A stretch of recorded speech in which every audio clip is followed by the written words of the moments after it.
Hey y'all, 828 Find Adventure here. We've got a rodent problem in the engine bays of our vehicles that we park outside. I was shocked.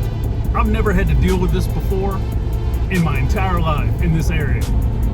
Anyways, I have found a solution, and I don't have to use any type of poison that might harm other animals. So I'm gonna just share that with you in case you have this issue, and let's see how it goes. Let's check it out.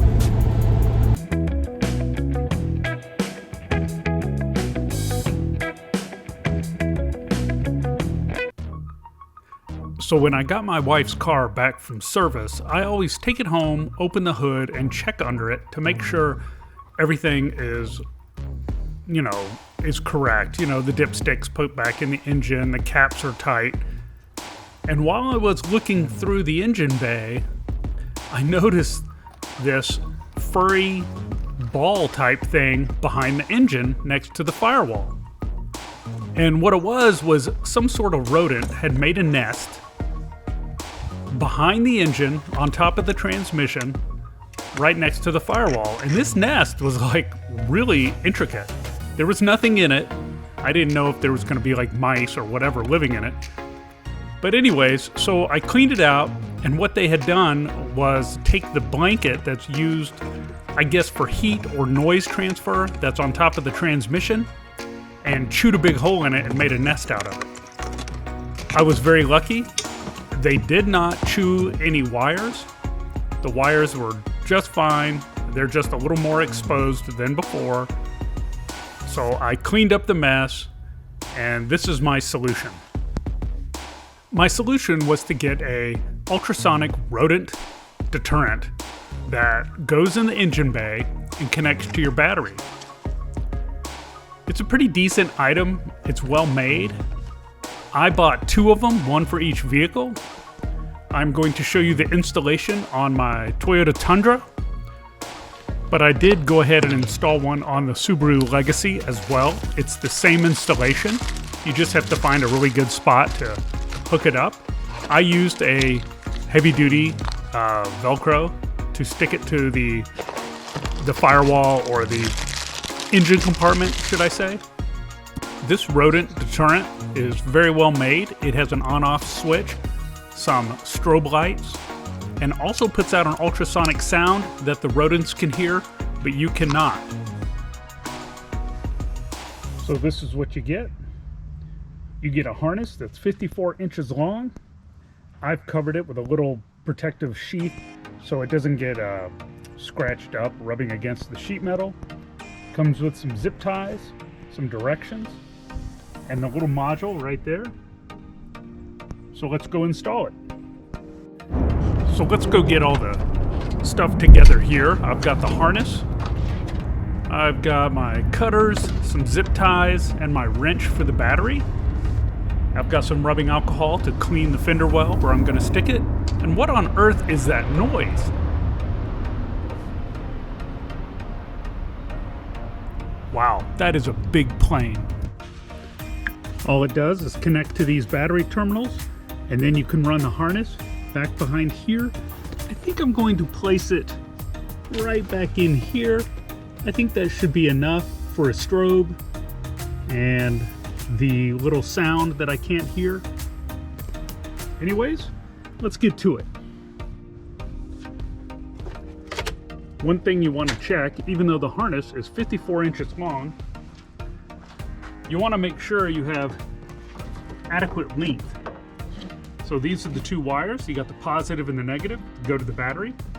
And this is the harness, and I'm going to tuck it behind here and then plug it into the module, just like that. Should be good to go. Plenty of room, plenty of length. 54 inches is a lot, depending on where you place it in your engine compartment. So here we have the module. These are the strobes. This is a light. It will flash green or red. It has an on-off switch. And here it's got a little bit of things, a little bit of directions on the back. You can read those. And I'm going to put some double stick Velcro tape. It's the heavy duty kind by 3M. I'm going to place that on the back, and then I'm going to clean the spot where I'm going to put it with alcohol.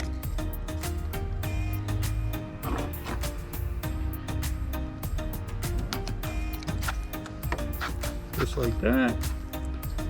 That's on there good. So the first thing I'm going to do, after figuring out where I'm going to place the module, I'm going to clean it with some alcohol to make sure that the heavy-duty Velcro tape sticks really well, because it'll have to, you know, deal with all types of temperatures and moisture and all kinds of things like that, and heat. But so you want to clean it real well with some rubbing alcohol and let it dry. I've gone ahead and turned the module off. I'm going to plug this harness in, like so. Then I'm going to take this module, I'm going to place it back here where I cleaned it.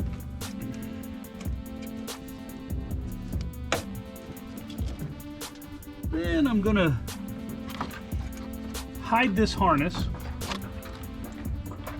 down in there. Let's see what I can do here. Ow, that was my head. There you go. I'm going to run it down there. I'm going to run this down here, like so.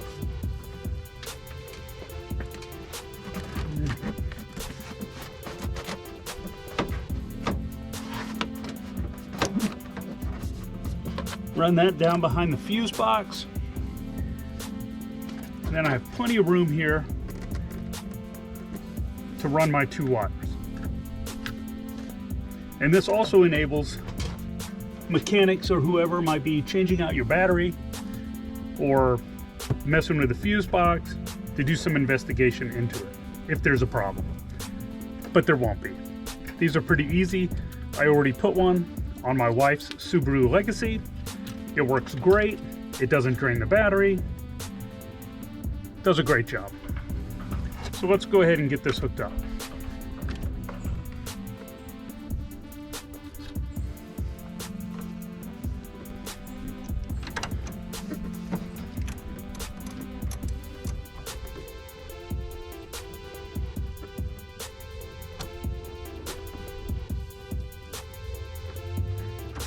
Go ahead and put the ground first. Seems to work the best. I am not a mechanic or an electrician. This is what works for me. All right.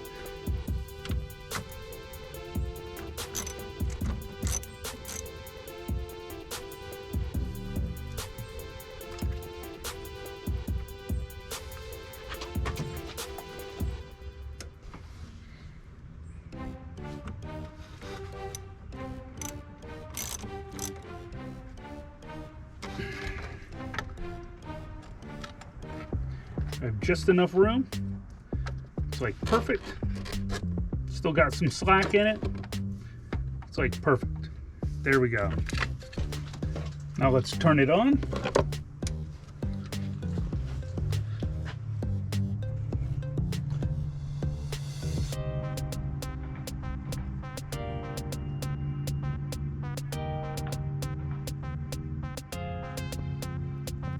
And it has a very high-pitched noise that you cannot hear, but the rodents can. And there we go. It does have an automatic cutoff if your battery starts to drain just a little from working all night. So you don't have to worry about it, you know, draining your battery on startup. And there you go. There you have it. Got to run all the way up and down between the battery and the fuse box, and it looks great and it works. Well, hey y'all, I hope you enjoyed that video of me installing the rodent deterrent in the engine bays of the vehicles. Hopefully it'll work fine and keep the nest away. It hasn't drained the batteries in either vehicle as of yet. Don't think it will. It has an automatic shut-off. Maybe this will work. Maybe it won't. We'll see. I'll keep checking and see if there's any rodent nest. I think it's going to do just fine from what I've read. Anyhow, if you like this video, please subscribe and hit the thumbs up button. I'd really appreciate it. And stay tuned, more videos coming. So please subscribe so you can see those. Anyways, I hope you liked it. I will see you next time. See ya.